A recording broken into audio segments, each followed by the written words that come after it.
মানুষ নানান কিছু করবে, এখানে একদল বখাজীবী আসবে। তারা কারা? তারা পলিটিক্যাল পার্টি, যারা পাওয়ার পার্টি এবং প্রশাসন।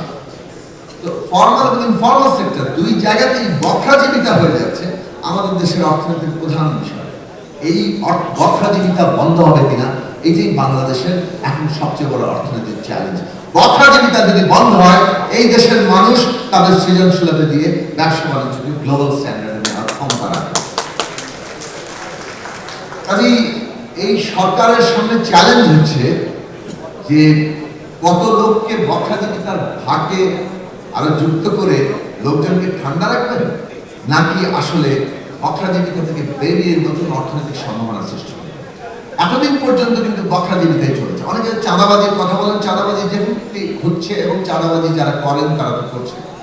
তাদের অভিযোগ থেকে দায় দেওয়ার জন্য, মুক্ত করার জন্য আমি কোনো কথা বলছি না, কিন্তু এই চাঁদাবাজিটা কিন্তু আমাদের এখানে আমাদের এন্টায়ার ইনফর্মাল ইকোনমির একটা মানে যাকে বলে চালনার মাধ্যম।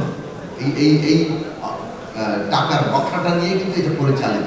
আওয়ামী লীগ চলে গেছে, কাজে এই যে শূন্যস্থান সেটা কেন কেউ পূরণ করবে এবং পূরণ হচ্ছে, যার ফলে আমরা দৃশ্যমানভাবে নতুন চাঁদাবাজির জায়গা দেখতে পাচ্ছি। কিন্তু এই চাঁদাবাজির যে কাঠামোগত জায়গা, স্ট্রাকচারাল জায়গা, এইটা বদল করার বিষয়টা এখন সামনে চ্যালেঞ্জ কেন বলছি। আমাদের অর্থনীতি যে বড় জায়গায় যাওয়ার সম্ভাবনা রাখে কিংবা যাওয়াটা আবশ্যকীয় হয়ে উঠেছে, সেই জায়গায় যেতে হলে এই চাঁদাবাজি দিয়ে লোকজনকে ঠান্ডা রাখার যে এতদিনকার পলিটিক্যাল ইকোনমি, পলিটিক্স, এই দুটো আর চলবে না। বাংলাদেশের অর্থনীতি হয় আগামী দিনে একটা নতুন জায়গায় যাবে অথবা মুখ থুবড়ে পড়ারও কিন্তু সমূহ সম্ভাবনা আছে। কেননা আমরা একটা ক্রস রোডে এসে দাঁড়িয়ে গেছি। ফলে একটা সময় খুব গুরুত্বপূর্ণ প্রশ্ন, একটা দেশের কিংবা একটা জনগোষ্ঠীর জীবনে এমন একটা অর্থনৈতিক সময় আসে যেখানে তাকে নতুন করে টেক অফ করতে হয়, নতুন ব্যবস্থার জন্ম দিতে হয়। না হলে সে যতটা বিকাশের সম্ভাবনা রাখে সেই বিকাশ বন্ধ হয়ে যায়, উল্টো পথ তৈরি হয়, তখন সে কোলাপসের মুখোমুখি হয়ে যায়। তো বাংলাদেশের অর্থনীতি রাজনীতি কিভাবে এতদিন চলেছে এইটার প্রশ্ন না। অর্থনৈতিক জায়গায় যদি রাজনীতি দেখা হয়, তাহলে অর্থনৈতিক সম্ভাবনার জায়গা থেকে নতুন রাজনীতিকে জন্ম দিতেই হবে এবং সেই নতুন রাজনৈতিক বন্দোবস্ত আমাদের সামনে হাজির আছে। সেটা এই চাঁদাবাজি অর্থাৎ রেন্ট সেভিং বখাজীবিতা হবে, নাকি নতুন ব্যবস্থার জন্ম দিবে যেখানে সরকার এবং বেসরকারি কিংবা ফর্মাল এবং ইনফর্মাল দুই সেক্টরেই আজকের বখাজীবিতা বন্ধ হওয়ার জায়গাতে যাবে।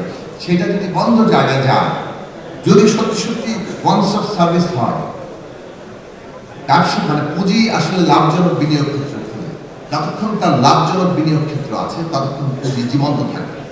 সুতরাং লাভজনক বিনিয়োগ ক্ষেত্রের বাংলাদেশের ভেতরে যেমন আমাদের সম্ভাবনা তৈরি করা দরকার, দুনিয়ার সাথে সম্পর্কিত হওয়া দরকার। সবশেষে একটা কথা বলি, পোষ্য অর্থনীতির যুগ শেষ, অন্তত বাংলাদেশের ক্ষেত্রে।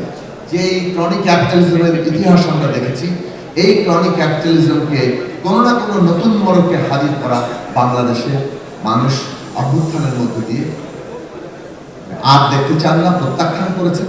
সেই পোষ্য অর্থনীতির যুগ থেকে সামগ্রিক প্রতিটি প্রতিষ্ঠান কিভাবে রক্ষা পাবে, সেটা ব্যাংক, ফাইন্যান্সিয়াল সেক্টর এবং আমাদের বিনিয়োগ ক্ষেত্র, সেইটা আগামী রাজনৈতিক দলের জন্য চ্যালেঞ্জ।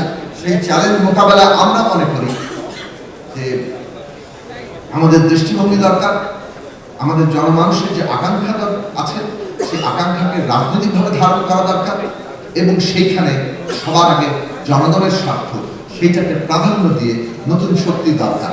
আমরা সেই চেষ্টা করছি, আপনারা সেই চেষ্টায় দেশের স্বার্থে, জাতীয় স্বার্থে, আমাদের সমষ্টিগত স্বার্থে সামিল হবেন।